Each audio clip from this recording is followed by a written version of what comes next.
everybody, welcome to Robert's Train Set. So part 2. So this is actually lockdown day, Thursday the 5th of November 2020, Guy Fawkes Day. We all have fireworks, we all let off high explosives in our gardens because none of the public displays can go ahead. How is that for safety? You know, if it was separated a bit and it was enforced, you could have a what's the name, I think, but there we are. The world we're living in, isn't it? Anyway, so I'm in the kitchen and it's 5 to 9.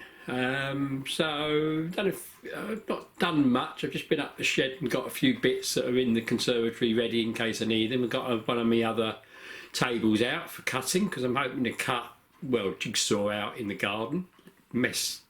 Don't want mess in the loft if I can help it. Well, I'm getting tongue-tied. Bit of deja vu here. I'm in my pink shirt, as you can see. Got my work hat on. It gives me a bit more protection actually than the Sydney Bridge one. And I can always replace this, whereas the Sydney Bridge is to get a new one of them, quite a bit of time and effort and money, isn't it? And if you remember when I did the move, we were all waiting for Hatton 66 to come out, weren't we? And I actually delayed taking the layout apart so that I could try it, if you remember that. Well, funny enough, I'm waiting Hattons to tell me that the Oxford Rail N7 in BR Black is in, the sound one, that is. So yeah, we're back where we are, but of course a bit better this time. I've still got a layout I can run it on and I don't have to take it all apart. So well, you'll see me next when we're up in the loft and I'll just explain, I think, my thought processes. I've been having a bit of a think about what I want to do, I think. So we'll see how we get on with that, all right? Part 1 is uploading as we speak. Cheers everybody, cheers. So here we are, back up in the loft. And I've just spent a little while looking for my jigsaw and I can't find it. I haven't got a clue where it is. So it looks like it's going to be a hand job, this job. So we'll see how we go. I ain't got a clue. I've looked in all my boxes and that, and it's usually in a bag because the box that it used to be in is, you know, fell apart. It's only a cheap one. But yeah, don't know. Whatever. Perhaps I mucked it up at the last job and threw it away and I've forgotten. Quite possible for me. Anyway, I'm going to turn you around and give you a little hindsight into my thought processes, I think. Could be a bit mucky. Just make sure you've got the gloves on, you know, before you delve in. All right, everybody? So, cheers.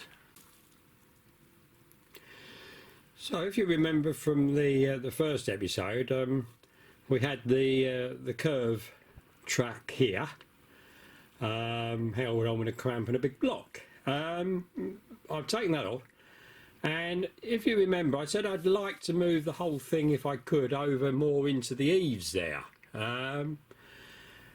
But I'll go, I'm just going to very slowly swing round so you can have a look at the layout, which is still here, you'll be pleased to know. And I've got some trains on because I don't want to take them away, because that's the idea of doing the fiddle yard, isn't it? And I can try them on. So I'm going to pan round here slowly. And I've got that big bit of board that I showed you that I was hoping would do the sort of the curve. So here's this bit of track, and as you can see, the board's well big enough. I'd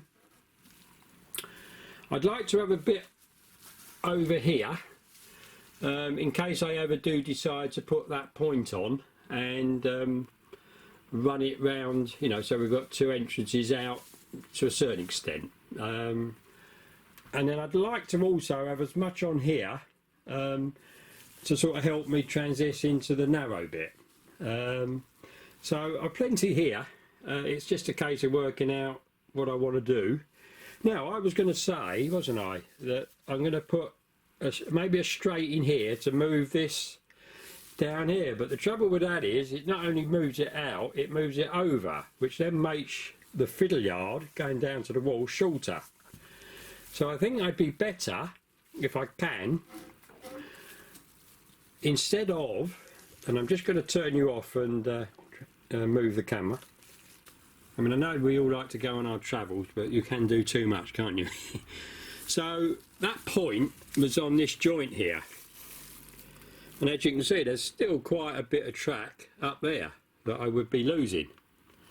So if I maybe go to this joint, if I can get it in shot, there's a joint here, so if I take that off, that's going to move it forward, i.e. over towards the eaves of the roof, by a standard straight. So I'm going to try that and see what it looks like and see where the actual fiddle yard will end up. So I'm going to sign off now, get some work done, and it's only half an hour before tea break. Good God. Cheers everybody, cheers. So welcome back. So I've now taken that bit of track out and started my curve.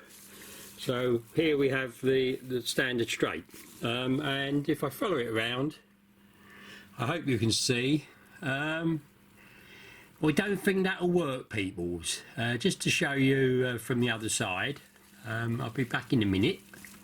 So I am apologising for the light here, but if I get up, as you can see, with the point set out I want, we've only got a little bit of room each side of the board that I'm going to use. And if you look at the far track, which is in the darkness here, we've got about an inch above to the rafters of the roof, so I don't think that's going to work. So what I need to do, I think, is that standard straight needs to be not a standard straight. So I'm going to experiment a bit and see if I can get a happy medium. But I've got a certain amount of room where I can actually get into the rafter rather than getting in the way of the purling. So I think it's a worthy exercise to try and do it. So this was a bit of track I took out from the end to get to that standard straight. So this might well be the bit to use. I'll see, or even a bit shorter. See how we go. See you later on. So welcome back. It's about a minute to 10, so it's just coming up to my tea break, and I could do with it. What do we always test our tracks on? Yes, the HST Mark 2 or 3 wagons, coaches. So I've now done what I said, and I've used that short bit of track, and I don't know how well you're going to see this if I pull back a bit. And if I just give him a little push, lovely. I'll turn off, get it ready, and I'll show you over to the other side of the bit of track. So I have now changed the points. I do have a little bit of a concern in that if you watch, when the coach comes here, it is very, very close to the support bearer of the roof, and I don't think I can move that. So I may need to just slightly realign this track when I finally do it. I mean, this misses, but some others might not. Locos with a big overhang or something would probably hit it, maybe more like when coming out. So I'm just going to show you this, and then I am going to go and get my cup of tea. But I'm hoping it won't fall off. Yes, it is very dangerous, I agree. But as long as I don't push them too hard, I don't think that was hard enough. Let's have another go.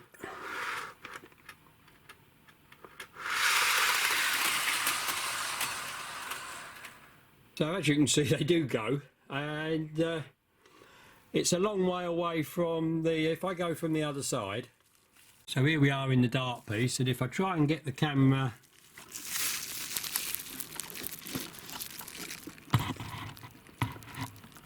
so I think you can see that there is quite a bit of tolerance there.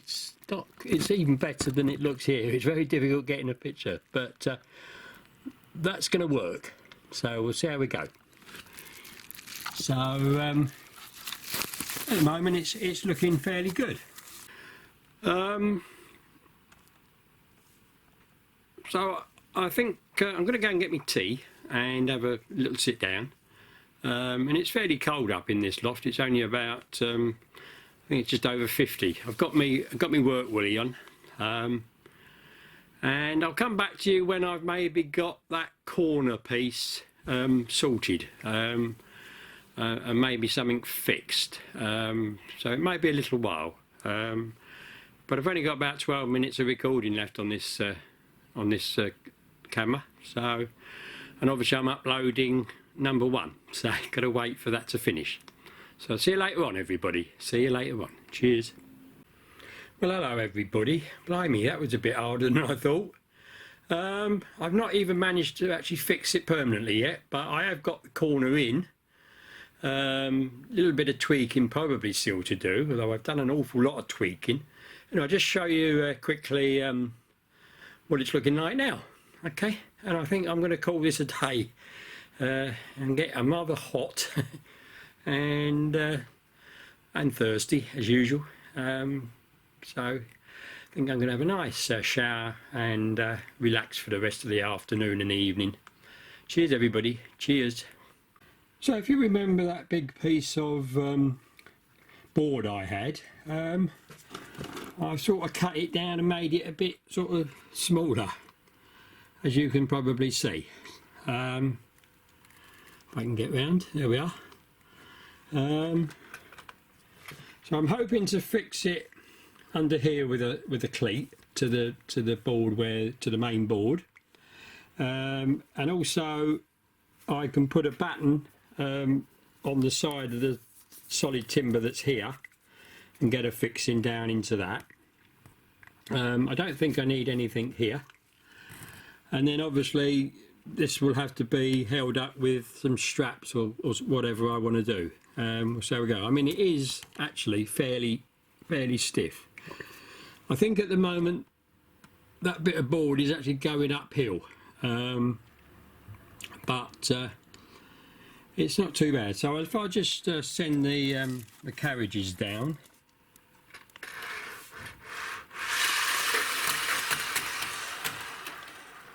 They seem to run, although, as I said before, they are very close to this. They are very close to this, so it's going to be a certain amount of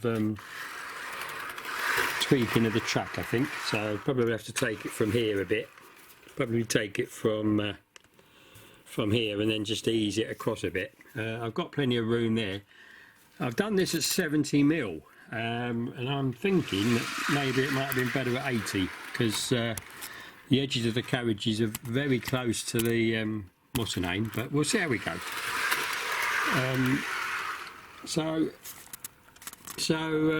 I'll take you over to the other side and just show you. This end, as you can see, I've got that bit of extension there.